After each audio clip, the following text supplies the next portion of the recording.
헛똑똑 잡학 아카이브 10분이면 구조가 보입니다. 여러분, 지난 200년 넘게 말이죠. 우리는 우주가 정말 완벽하게 예측 가능한 거대한 시계 같은 거라고 믿어왔어요. 모든 게 딱딱 정해진 법칙대로 움직였죠. 그런데 만약에 말이에요. 그 완벽해 보였던 세계관이 하루아침에 와르르 무너졌다면 어떨 것 같으세요? 자, 우리 모두 시간은 누구에게나 똑같이 흐른다고 생각하잖아요. 그쵸? 근데 만약에요, 여러분이 엄청나게 빠른 속도로 움직이면 여러분의 시간만 다른 사람들보다 천천히 가게 된다면 어떨까요? 좀 이상하게 들리죠? 여기서 한 걸음 더 나아가 볼까요? 우리가 그냥 텅 비어 있고 아무것도 없는 텅 빈 무대라고 생각했던 바로 이 공간 있잖아요. 이 공간 자체가 무거운 물체 근처에서 마치 고무판처럼 쭉 휘어진다면요? 이게 그냥 공상과학 소설 같은 이야기가 아니에요. 네, 바로 방금 말씀드린 이 이상하고 어떻게 보면 말도 안 되는 생각들이요. 사실은 우리 우주를 움직이는 진짜 원리입니다. 그래서 1905년에 인류는 말 그대로 우주에 대한 교과서를 아예 처음부터 다시 써야만 했어요. 자, 그럼 이야기의 첫 장으로 돌아가 보죠. 바로 아이작 뉴턴의 세계입니다. 이때 우주는 어땠냐면요. 모든 게 절대적인 시간과 공간이라는 아주 단단한 무대 위에서 움직이는 거예요. 그리고 모든 움직임은 정확히 계산이 가능한 그런 완벽한 기계 같은 우주였죠. 뉴턴의 법칙은 정말 대단했어요. 200년이 넘도록 과학과 기술에 그냥 기반 그 자체였거든요.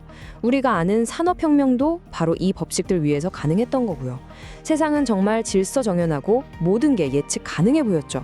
그런데 19세기 말이 되면서 이 완벽해 보이던 기계에 아주 작은 하지만 설명할 수 없는 틈이 보이기 시작합니다. 그 범인이 누구였을까요? 바로 빛이었습니다. 자, 이제 이야기의 가장 핵심적인 미스테리로 들어가 보겠습니다. 도대체 빛이 뭘 어쨌길래 그랬을까요? 기존의 모든 규칙을 그냥 다 깨부숴버린 빛의 아주 기묘한 행동에 대해서 말이죠. 자, 여기 화면을 한번 보세요. 왼쪽은 뉴턴의 논리, 그러니까 우리의 상식이에요. 달리는 기차에서 공을 던지면 당연히 공의 속도에 기차 속도가 더해지겠죠? 너무 당연하잖아요. 그런데 오른쪽을 보세요. 빛은 완전히 다릅니다. 이 녀석은 이 규칙을 따르질 않아요. 기차에서 빛을 쏴도 땅에 서 있는 사람이 보나 기차에 탄 사람이 보나 빛의 속도는 언제나 항상 초속 약 30만 킬로미터로 똑같다는 겁니다. 이게 말이 되나요? 바로 이 모순, 여기서 모든 문제가 시작된 겁니다. 그리고 증거는 계속해서 쌓여만 갔습니다. 수학적으로도 빛의 속도는 일정해야 하는데 하는 예측이 나왔고요. 심지어 이걸 어떻게든 측정해 보려고 했던 아주 정밀한 실험들은 오히려 빛의 속도는 절대 변하지 않는다는 사실만 자꾸 확인시켜주는 꼴이 됐죠. 결론은 하나였습니다. 빛의 속도는 절대적이다. 바로 이 사실 하나가 200년 동안 그토록 완벽했던 뉴턴의 우주를 뿌리부터 흔들어 버린 겁니다. 물리학계는 그야말로 거대한 위기에 빠졌죠. 바로 이때였습니다. 낡은 시스템을 어떻게든 고쳐보려는 게 아니라 아예 판을 새로 짜서 이 거대한 퍼즐을 풀어버린 영웅, 바로 알베르트 아인슈타인이 등장하는 거죠. 아인슈타인의 해법은 정말 대담했어요. 그는 이런 질문을 던진 겁니다. 좋아, 다른 건 다 못 믿겠고 만약에 빛의 속도 이것 하나만 이 우주에서 유일하게 절대적인 거라고 치자. 그럼 어떻게 될까 하고요. 그리고 그 질문의 대가는 엄청났습니다. 바로 우리가 돌처럼 단단하고 절대적이라고 믿었던 시간과 공간이 사실은 고무줄처럼 늘어나거나 줄어들 수 있는 상대적인 것이어야만 한다는 결론이었죠. 이게 바로 그 유명한 특수상대성 이론의 결론, 시간 팽창 혹은 시간 지연이라고 불리는 현상입니다. 만약 여러분이 빛의 속도에 아주 가깝게 날아가는 우주선을 탄다면 여러분의 시간은 지구에 남아있는 사람들보다 훨씬 느리게 흘러가요. 이게 무슨 영화 속 이야기가 아닙니다. 실제로 비행기에 엄청나게 정밀한 원자시계를 싣고 돌려보는 실험을 했더니 정말로 시간이 느려지는 게 확인됐어요. 이건 현실입니다. 그리고 바로 이 놀라운 이론에서 아마 인류 역사상 가장 유명한 방정식이 튀어나옵니다. 네, 바로 E는 mc 제곱입니다. 이 공식이 뭘 의미하냐면요. 정말 충격적이에요. 질량과 에너지가 사실은 똑같은 것의 다른 모습일 뿐이라는 겁니다. 동전의 양면처럼요. 이게 무슨 뜻이냐? 아주 작은, 눈에 보이지도 않는 질량만으로도 상상도 못할 만큼 어마어마한 에너지를 만들어낼 수 있다는 뜻입니다. 그리고 10년 뒤에 아인슈타인은 여기서 멈추지 않고 중력에 대한 완전히 새로운 설명을 내놓습니다. 그게 바로 일반 상대성 이론이죠. 그의 주장은 이거였어요. 중력은 뉴턴이 생각했던 것처럼 서로를 끌어당기는 그런 신비한 힘이 아니다. 그냥 질량이 시공간이라는 이 거대한 천을 휘게 만들기 때문에 나타나는 현상일 뿐이다. 라고요. 그리고 이 대담한 주장은 1919년에 개기일식을 관측하면서 완벽하게 증명됩니다. 이 고무판 비율을 보면 정말 쉽게 이해가 가요. 보세요. 무거운 볼링공을 고무판 위에 딱 놓으면 고무판이 움푹 패이잖아요? 그럼 그 주위를 굴러가는 작은 구슬은 어떻게 될까요? 볼링공이 끌어당겨서가 아니라 그냥 그 움푹 파인 길을 따라서 또르르 굴러가는 거죠. 끌어당기는 힘 같은 건 애초에 없었던 거예요.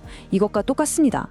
태양이라는 거대한 질량이 시공간을 움푹 휘게 만들고 우리 지구는 그냥 그 휘어진 길, 그 곡선을 따라서 돌고 있는 것뿐입니다. 이게 바로 아인슈타인이 밝혀낸 중력의 진짜 모습이에요. 자, 그런데 이렇게 거창한 우주 이야기가 지금 이걸 듣고 계신 여러분의 일상이랑 도대체 무슨 상관이냐고요? 이게 그냥 어려운 철학 얘기가 절대 아니고요. 우리가 매일같이 쓰는 기술의 바로 그 심장부입니다. 단적인 예로 GPS를 들어볼게요. 만약에 여러분 스마트폰에 있는 GPS가 이 상대성 이론에 따른 시간 오차를 계속해서 보정해주지 않잖아요? 그럼 하루 만에 위치 오차가 무려 10km나 벌어집니다. 서울시청에 있는데 강남역에 있다고 나오는 수준인 거죠. 그러니까 핵심은 이거예요. 우리가 매일 쓰는 내비게이션, 바로 상대성 이론 덕분에 돌아가는 겁니다. 원자력 발전소에서 나오는 엄청난 에너지, 그리고 안타깝지만 핵무기의 파괴력, 전부 E는 mc 제곱, 이 공식 하나에서 나온 거죠. 더 나아가서 블랙홀이 뭔지, 우주가 왜 팽창하는지 같은 거대한 질문에 답할 수 있게 된 것도 전부 아인슈타인의 이론 덕분입니다.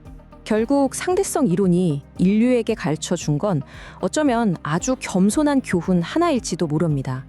그건 바로 우리가 당연하다고 믿는 우리의 상식이나 직관이라는 게 이 거대한 우주의 진짜 모습을 이해하는 데는 별로 믿을 만한 도구가 못 된다는 사실이죠.